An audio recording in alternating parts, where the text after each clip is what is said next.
TV and FilmFocus. I'm Victoria Main, your host, and I'm here today with our panelists Francis Heid, producer, and Keely Gelineau from Polished Perception here in Duluth.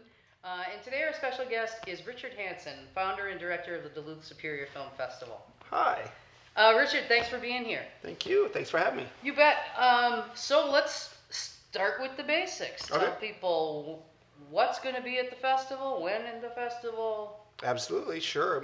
Again, my name is Richard Hansen. I'm the founder of the Duluth Superior Film Festival.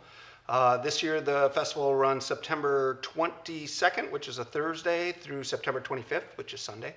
And we'll have upwards of 100 films this year in the festival. I think we have 20 feature/featurettes and tons of shorts. A lot of great programming that's going on.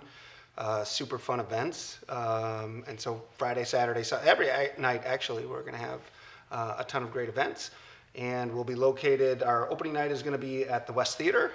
So we're really excited to be at that great single screen, our renovated theater in West Duluth.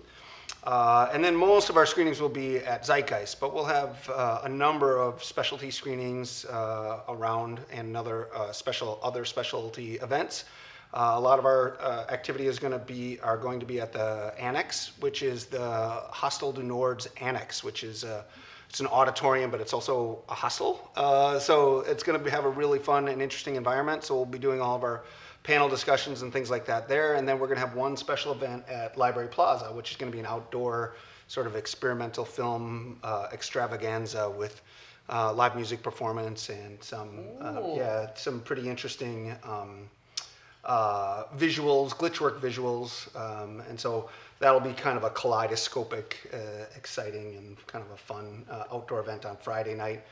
And then we'll just have music events over the course of the weekend as well. And we're all part of the North Star Story Summit, which is That's where good. you're probably Just lead going you into next. that. Yeah, so right after us is going to be Minnesota Web Fest, which is all films and content that is created for web content. And then, of course, Catalyst, which is the television festival, which will be following us. So we're all kind of bunched together there this year. It's great. The North Star Story Summit. I know, it's a little tough. You got to pause after the You do, North Star yeah. Story Summit. Story Summit. Yeah, it helps if you There you pause. You don't put too many S's together. Yeah. So tell people a little bit about, because people can buy a pass for the whole schlemiel, or they Schlemiel. Did I just get a schlemiel out of you? you did. Okay.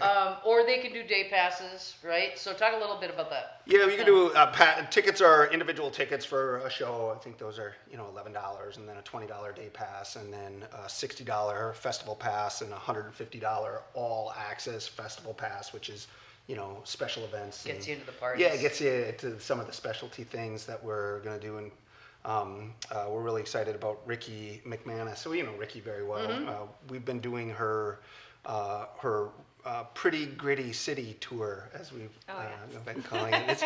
It's a hoot. And what we do there is that Ricky we've been doing this since our inception. And what we're doing there is that we're grabbing any visiting filmmakers or specialty badge holders who sign up quickly, because we anticipate that that's going to be pretty well attended. And then she just takes them around on a tour, drives them in this bus and takes them all the cool places around the region. And we've been doing it for 12 years, and this is the first year that we've finally kind of given it an actual name. We've always called it Ricky's Pretty Gritty City, but it kind of rolls off the tongue in a nice way. Nice. Ricky's Pretty Gritty City tour. And she takes filmmakers to highlights in some of the edgier parts of town. And not only here, but in Superior, up the shore, wherever, and just, exposes filmmakers to the opportunity of all the great things that places and locations that they can shoot here in the region. It's been really successful in the past. A lot of productions have come essentially out of this tour that we've been doing it for all these years. Yeah. So it kind of feels like everybody's in kind of like a ready to super launch kind of mode. All three. I mean, it's so cool that we're having Minnesota Web Fest here, which has traditionally been down in the cities. Correct. I hope they never leave us. I hope they stay with us forever. That's the plan. Is it? Of course. Fantastic. They're a program of Northern Film Alliance, which is the nonprofit organization that is the overarching, which runs the Duluth Superior Film Festival, the EDU Festival, which is all kids in high school programs, and Minnesota Web Fest, and Horror High, which is another production program that we run. And Northern Film Alliance has a number of different projects and programs that we're running. And so WebFest is here, and George is in love with Duluth. And we're going to have George in tomorrow. We're going to be talking to George. Oh, really? Yeah, Fantastic. he's coming up tomorrow. Excellent. So we're looking forward to that. Yeah. I'm excited about learning about WebFest and all the different stuff that's going on there. Yeah. So, you know, like I said, it kind of feels like everybody's just ready to launch everything. So I was hoping you could talk a little bit about, you started this festival, what, 7 years ago? 12. 12. Yeah, this will be our 12th festival. 13 years ago. Well, 2010 was our first festival. Okay. So I'm hoping you can talk a little bit about, you know, where, you know, it's kind of where we started, where we are now, and where are we going? God, how much time you got? Well, probably about 24 minutes. Yeah, so. Right. Well, yeah, I'd also love to hear what the guests or the regular panelists have to say about what they've thought about what happened before and what happened after. But we do feel, to take a little bit of credit, we do feel like that was a turning point when we decided that we were going to come up here back in 2010. I was running a film festival in Minneapolis called Sound Unseen, which is still going strong and great, and named one of the top 100 festivals in the country by Filmmaker Magazine. It's a great festival. But I was running that for quite a few years in Minneapolis, and I wanted to change my pace a little bit. And I wanted to start a festival that wasn't just so music focused. I enjoyed the music focus of Sound Unseen, which is all films on music and documentaries and things like that. But I really did want to change my focus. I also worked for the Minneapolis-St. Paul International Festival, Minnesota Film Arts, and so I was just kind of an arts administrator in Minneapolis. But I wanted to start the festival here. And so in 2010, we decided that we were going to make the leap, and we were going to call it Sound Unseen International Duluth. And that name didn't really stick, so we decided to make a quick little change to Duluth Superior Film Festival in, I think it was 2012. Is when we changed it over. But when we first arrived here, that's when we met Ricky McManus, a mutual friend of mine and Ricky's. His name's Andrew Peterson, who most people would know as the executive director of Film North. He and I were dear friends, and we were just discussing festivals, and he said, you know, if you really wanted to start something different and unique, you should look at Duluth. I'll introduce you to Ricky, and she'll move mountains for you. She literally will. And he was not wrong. Right. Yeah. All who know Ricky know she's our white knight. She's our biggest champion, and she's just done everything she can to help us develop this festival. And so we sat down with leaders of Duluth and said we want to try this thing, including Visit Duluth, and the mayor at the time, his name was Ness. And so we all kind of, conceived this thing, and first year we pulled it off, And so after that, it's just been, a lot of labor of love, a lot of heavy lifting, and so we've been doing a lot of ups and downs. But this will be our 12th festival, and we do believe that some things have changed since we started this thing 12 years ago, and we can't take all the credit for for everything that's happened, but. Could you talk a little bit about the Northland versus non-Northland filmmakers in the festival? Absolutely. Oh, sure. This year we've got quite a few Minnesota-made films. A bulk of our films are always going to be from the Minnesota region. And so we've got quite a few titles that are documentaries, quite a few narratives that are Minnesota-made. The cycle, as it is, there's a number of productions that have happened in the past year or two that have, come up the shore. Mary Kiss Cam, and there's Aaron's project. Off the top of my head, I can't remember. But what's that? The cast members, Aaron Roberts. He's working on his, and there's a bunch of productions that are in the cycle, and so we're not quite ready to have some of those just yet because they're not quite done, or some of them played at other festivals, and so, but. We will always focus on films that have been shot around the area, the region, the documentaries, and any of the narrative films. So this year, I think we've got 8 features that are Minnesota made. We're pretty excited about Jasmine is a Star is a really great title that Minneapolis-based filmmakers, producers E.G. Bailey and Shay Cage are produced of that, and Joe Rochelle is the director. Played at the Minneapolis-St. Paul International Festival and played around quite a little bit, so that one's we're pretty excited. That's a narrative, so those are always interesting. Keon is another one that we're really interested. That's more of a featurette. It's about 30 minutes or so, and it's E.G. Bailey, who is kind of a noted filmmaker in the region, has produced that and is going to show it during the festival as well. We've got a film called Move Me, which is a documentary about a woman who actually became paralyzed and in Lake Superior, diving into Lake Superior as she was a dancer. And that film actually played on ITVS and is going to be screening with us this year as well. Very touching story, really interesting content. And Kelsey, is the director, is going to be here. There's a whole bunch more. One of the bigger titles that we have is it's interesting because when we talk about Northland versus not Northland, one of the filmmakers that we've been cultivating for the past quite a few years, and it's just us being friends. Cultivating is just us being friends. Would be this filmmaker named Andrew Hunt. We call him Andy Hunt. He's been showing his films at our festival, shorts and things like that, for the past quite a few years, since the beginning, really. But he has had the great fortune and great hustle and hard work to have been able to create a Paramount Pictures release.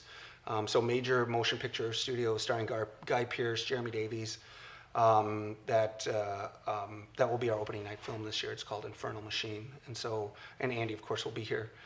So that's sort of like an example. But he didn't shoot it here. He actually went to Portugal. Oh, wow. Yeah, so this whole idea of incentives that we all talk about so much, Portugal has a spectacular incentive program, which is a little bit different than what we've got here, but still, these things make projects happen. Mm-hmm. And so he shot his film in Portugal and is now, but brought it back home and edited it in Minneapolis. And essentially, its premiere, U.S. premiere, is going to be with us. Nice.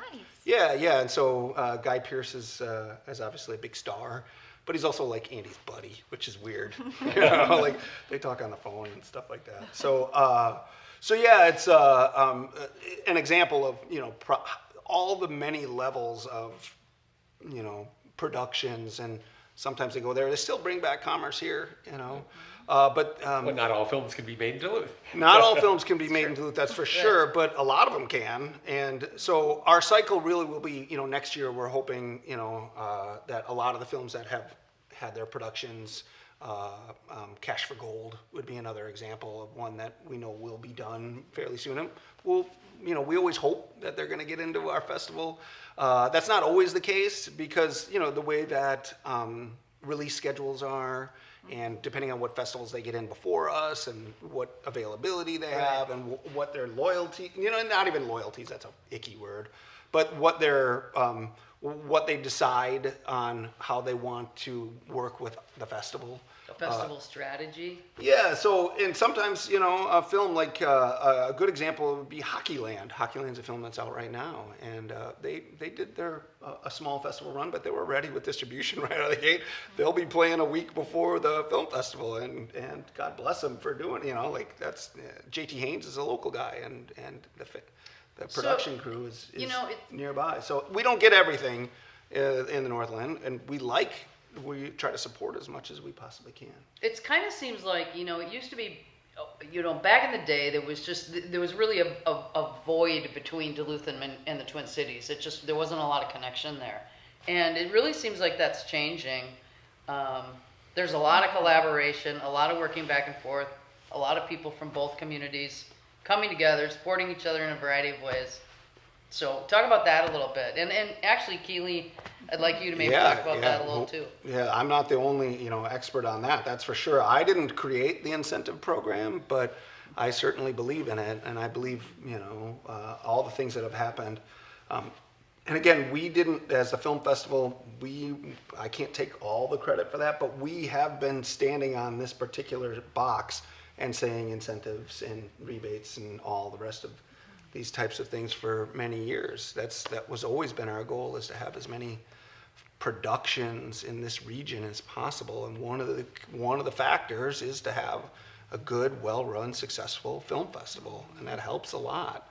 And now we've got WebFest, which is coming up and adding a different element, and of course Catalyst swinging their big stick.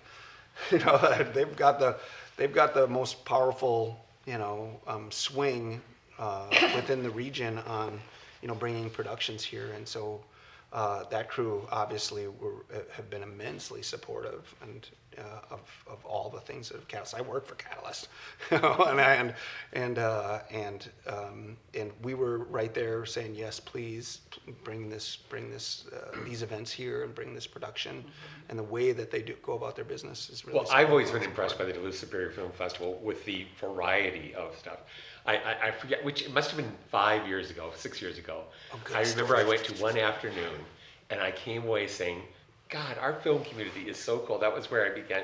Well, I had fallen in love with them before, but Jonathan Thunder showed a surreal animated film. Yep. There was this very realistic, black and white, gritty film and a documentary. And I said, 3 totally different formats, 3 different feelings that came from all of these films.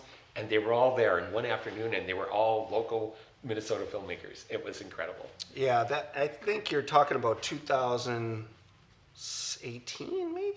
No, it was before that. It was earlier than that, because Really? John Thunder did the program cover, and he also did our trailer. What year was that? 16 or 17, maybe? Yeah. And obviously we've always been interested in promoting. Quite frankly, we're having a little bit more difficult this year. We don't have nearly as many Duluth-based titles in the program. It's just we didn't get the submissions, and we've been looking around and trying to, talk to. And a lot of it, some of it has to do with the fact North by North did their festival a couple months before us, Right. and had a great exhibition of a lot of the regional stuff, the really Duluth regional stuff. And so, some of my favorite filmmakers, Lance Karasti, had his film in the festival in North by North. And so that had a nice screening there. And so we don't have nearly as much Duluth stuff this year. So it's kind of peculiar. Every year is odd. Every year has its own weirdness. One thing that I will say is that every festival tells me what it is going to do. I try sometimes, I kind of come up with, okay, here's what I think we should be doing as far as a film festival. And I give it some broad, overarching, parameters of what we sort of want. But then the work just kind of comes to us, like what's available, what we're interested in, who I have as a programmer. I'm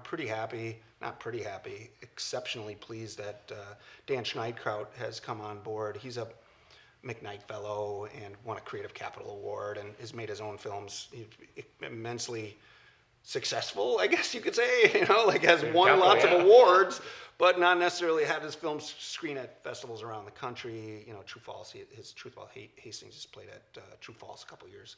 It also played at last year's film festival. But he came on as a programmer, and he was like, there's a lot of really interesting stuff happening in Chicago this year. So, I think some of the greatest work is coming out of Chicago. And I'm just like, yeah, I consider that North, I hate that word Midwest, but I guess Chicago would be considered Midwest more than North, but I still think that's North. I like the word North when they describe what we are, where we are, Yeah. how we're producing things. Yeah. It just, It's Midwest. on a Great Lake. Yeah, right.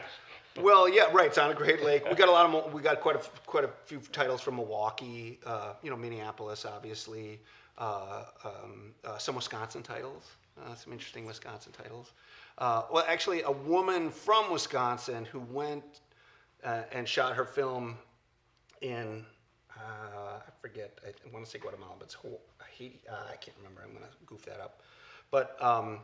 But she is coming back and screening her film. It's a documentary, and we're going to be showing it in Superior. So we're actually pretty interested in all the activities that are going on in Superior. There's a lot more action there than people are giving it credit for, and Duluth has always had its thing. And we've always been a big, champion of, yay, Duluth. But Superior's got a lot of action. Well, you that's did going name on. it Duluth Yeah, Superior Film there you Festival. go. And so that was a mini eye roll. It wasn't at you. It was at me. That was my own, like, geez, we sure have. And, I used to say, well, it could meet in the lake. But we've never really had very many good opportunities to screen because there's just not the venues, unfortunately, in Superior. But we're working towards figuring out exactly how we better incorporate activities in Superior because they're going to have their own incentive program. They're fixing their downtown. Yeah, I they're think they're doing all looking at these things. incentives. Yeah. And it's no small secret. I sat down with the mayor, and he said, "Well, if you're thinking it's a secret, you're not paying attention because they're fixing up the Princess Theater, which is right downtown, and that is an old single screen theater, and they're going to fix it up. And to me, that's a trigger. That's a way that when you start to have a venue like that where you can have different kinds of artistic cinema events, along with whatever kind of events that you want to produce there, multidisciplinarian, film, music, theater, whatever it is that they want to do there. But I know they want to have a pretty strong cinema aspect, and so having that fixed up within the next year, they're hoping by next year opening night of the film festival we'll be able to do it there. Oh, really? Yep. So that's excitement to me. Like all the things that are happening in Duluth. We've fixed up the downtown and the North Shore, and of course Zeitgeist has always been an exciting part of what's happening downtown, and all the rest. And now the West fixing up their theater. I mean, Bob Boone he's a hoot. He's such a character. And the but West also, is so beautiful. it is so beautiful. really Like is a it is little my gem. favorite place to go see movies. It reminds me so much of the places in Minneapolis that I used to enjoy when I lived there, like the Heights or the Riverview or even Parkway, wherever these single screen movie theaters with a couple hundred seats. It's just the best way to watch a film, I think, and it has a quirkiness to it, but also that old school charm and the whole idea of restoration rather than just development. I mean, not against development, but I would rather see something restored. Will you have films at West and Zeitgeist every night of the No, festival, just or? opening night at the West this year. Zeitgeist is going to be our main venue, as per usual.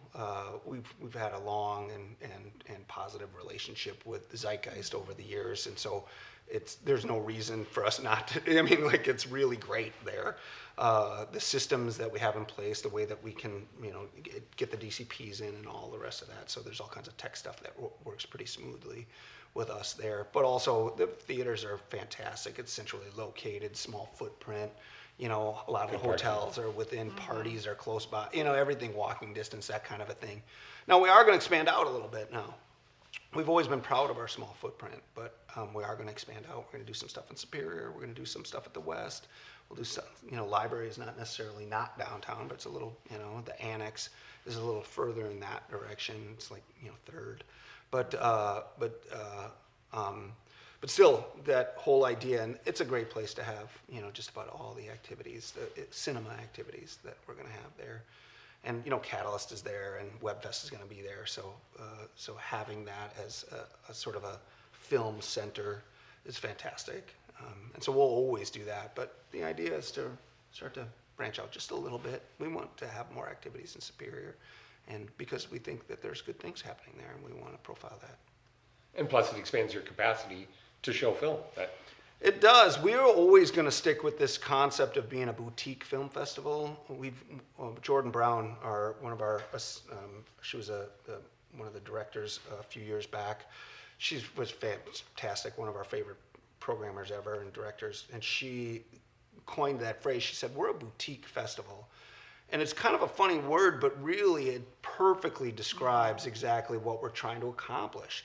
Not so many titles. It's the Minneapolis-St. Paul Festival. I love it for all that it is, but it's just like, you're just lost in 300 films, 300, 350 films. I mean, that's some people have that goal. Some organizations have that goal to have that many films in one time period. But we're going to go in a different direction. We're going to go with 20 features. We're going to really hand select every single one. We're going to present in the most professional and best possible way that we possibly can. We're going to pick things that we think suits our audience a little bit better. We're gonna hustle. We're gonna try really hard for some more of the Minnesota made or Northland produced films. We're gonna mix in some documentaries. We're really happy that we got this one film. It's called John, the Last Cowboy, which is actually shot in I want to say North Dakota, but it might be Wyoming. No, it's one of the Montana. It's in Montana. Shot in Montana, but it was actually by a filmmaker from Norway. And so this Norwegian filmmaker is shooting in this documentary subject. It's so beautiful. It's so professional. It's so fantastic. And the filmmaker is widely acknowledged as one of the great documentary filmmakers in Norway right now. Like, so his previous projects have done really well. And we were just like, wow, this is great. You're submitting to us? Fantastic. And so it's a Norwegian film shot in Montana, but this will be the U.S. premiere. So it's really interesting. Frode is hoping to attend the festival, but he's shot here before. In fact, he's spent some time in Minnesota. So there's a lot of Norwegian Scandinavian culture here. And then another film that we took is an Italian film. So we'll have some international. It's called The Most Useless Seagull in the World, but it's a documentary on a painter, and it's quite lovely. It's quite beautiful, and it's more of a philosophy film. Like, the painter is quite a philosopher, similar. It reminded me a lot of that film Zizek, which is the Russian philosopher. I think he's Russian. But he espouses a lot of philosophy on, what art is and how to live your life and all these things. But he also is just a fantastic painter, and he does these really interesting murals. And they submitted to us, and so we're like, that's interesting. Let's take that one. So it doesn't have to be, Minneapolis or Minnesota based or even North. Like, we're not going to focus exclusively on that, but we're certainly pleased with the titles that we got, both internationally, nationally, and then of course Skate Dreams is this great title. It's a documentary on the rise of professional women skateboarding, and it's so touching. It is so inspirational, and watching these professional skaters, do their thing, and figure out how they become, professional skaters, and how skating is now an Olympic sport and all kinds of these other things, and how to become professional. And the greatest part about that is Nicole House is from Stillwater, Minnesota, and I was watching the film. I'm like, oh, that says third layer on her helmet. I don't know what that is. Is she from Minnesota? And I started digging around, and I was like, oh, she's from Stillwater, and she's now a pro skater. She skates for Nike, and she's coming. She's going to be at the festival. And you want to talk about an inspirational person.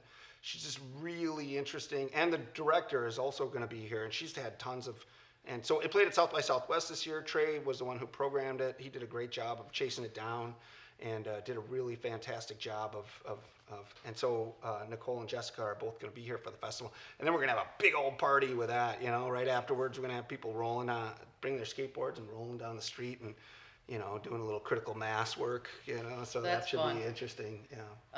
All right. Well, before we wrap up here, sorry, I just tell folks again, like, where's your website so that they can get ticket information. Yeah, Duluth Superior Film Festival on the Google. I think you can get there from there. It's ds-ff.com. Okay.